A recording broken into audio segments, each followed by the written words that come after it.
இப்போ பார்த்தோன்னா காவேரி வந்து நம்ம இங்கே வெண்ணிலா பேசுனதை ஃபுல்லாமே ஃபோட்டோலாம் எடுத்து அந்த ரெக்கார்டு இதெல்லாம் இது பண்ணிட்டாங்க. இந்த இந்த விஷயத்த போலீஸ்கிட்ட போய் காமிக்கிறாங்க. போலீஸ் வந்து செம்மையாக திட்டுறாங்க. ஒரு பொண்ணு செய்கிற காரியமா? லவ் பண்ணுறேன்ற ஒரு லவ் பண்ண பையனை மாட்டி விடுற அளவுக்கு நீ துணிச்சிட்ட. நீலாம் என்ன உண்மையான காதல் வச்சுருக்க அப்படின்னு சொல்லிட்டு பயங்கரமாக திட்டுறாங்க. வெளியே விஜய் வந்துடுறாங்க. விஜய் வந்தனே அப்படியே நம்ம காவேரி மேலே தோல் மேலே தோல் போட்டு செம்ம ரொமான்ஸாக வெளியே வராங்க. அதுக்கடுத்து இது நியூஸில் வருது. நியூஸில் வந்தோடனே காவேரி அம்மா வந்து அப்படியே செம்ம டென்ஷனில் இருந்தாங்க.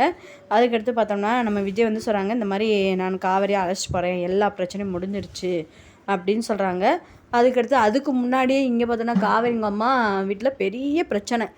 நம்ம வந்து எப்படியாச்சும் இது டைவர்ஸ் வாங்கிடலாம், இது சரிப்பட்டு வராது அப்படின்றாங்க.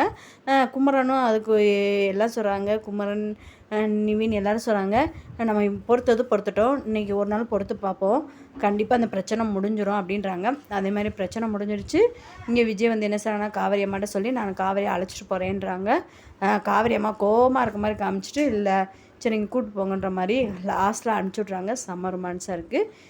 தாத்தா எல்லாருமே ஹாப்பியாகிடுறாங்க. நீங்கள் என்ன சொல்லுங்க, மறக்காமல் கமெண்ட் பண்ணுங்கள். நம்ம சேனலுக்கு புதுசாக இருந்தீங்கன்னா சப்ஸ்கிரைப் பண்ணுங்கள்.